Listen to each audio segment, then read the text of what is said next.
My name is Alana and I am deaf. I was born with a common cavity malformation which resulted in profound hearing loss. At the age of 2.5, I underwent an experimental surgery in Australia.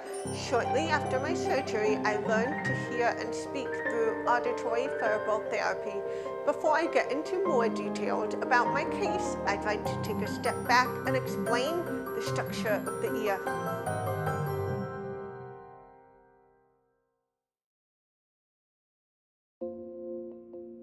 The physiological structure of the ear is divided into 3 parts: the outer ear, the middle ear, and the inner ear. It connects to the brain via an auditory nerve, which gets interpreted into sound. The outer ear is responsible for collecting sound waves. The middle ear transmits the sound waves from the outer ear to the inner ear. The inner ear is composed of 3 main structures: the vestibule, the semicircular canal, and the cochlea. The cochlea of the inner ear is capable of exceptional sound analysis in terms of both frequency and intensity. The cochlea is the primary organ that affects a person's hearing. It has 2 3/4 turns coiled like a snail shell. When sound enters a person's ear, the sound stimulates the tiny hair cells in the cochlea. The cochlea will then turn the sound electrical signals and pass it to the auditory nerve. The auditory nerve carries electrical signals to the brain, which turns into sound that we can recognize and understand. If hair cells in the cochlea are damaged, hearing loss will occur. What made my case of being diagnosed with profound hearing loss unusual is that I have a condition called the common cavity malformation. I do not have any partition in the cochlea, and without this partition, the inner ear structure is disoriented. Under normal circumstances, hearing aids could be used to help amplify or increase speech and sounds from the outside world. However, hearing aids can only help up to a certain degree of hearing loss.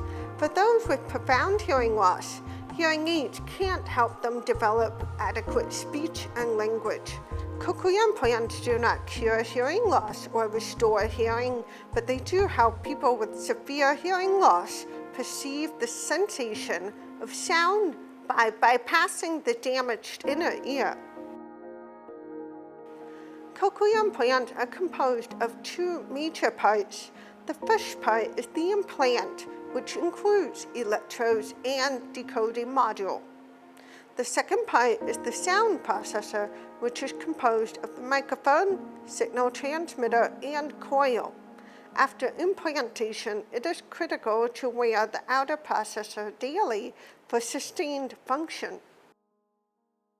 So a normal cochlear structure actually has 2.5 spiral and a partition running through the middle. My case is a bit more complex and unique because it doesn't have the spiral and it doesn't have the partition. What this means is it's extra difficult to implant the cochlear implant because there's no spiral structure holding the implant in place.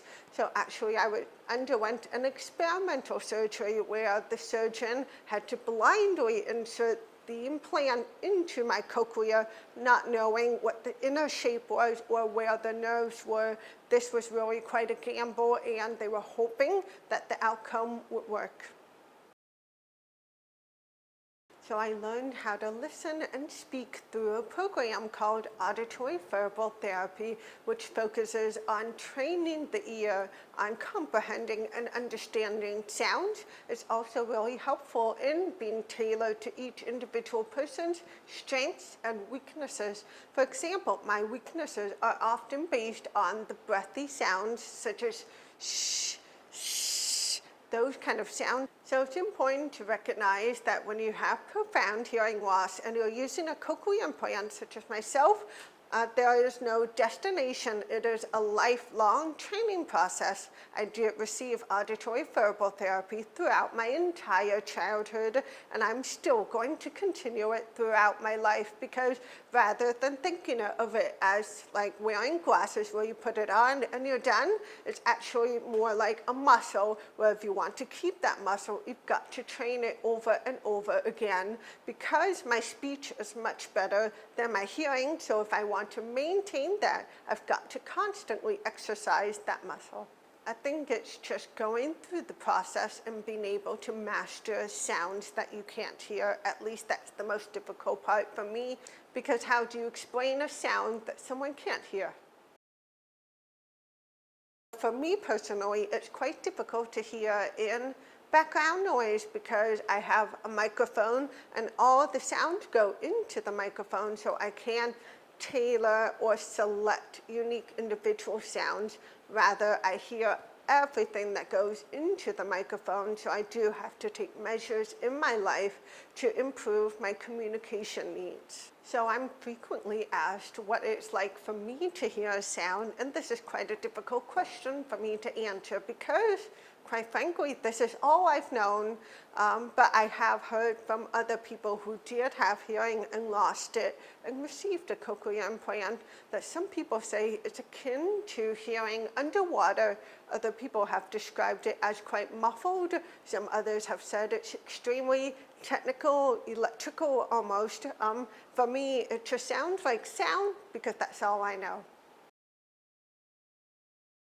I often say that you should always be yourself and don't pay attention to a lot of the negative stereotypes. You just treat other people the way that you would want to be treated and make best use of what you have.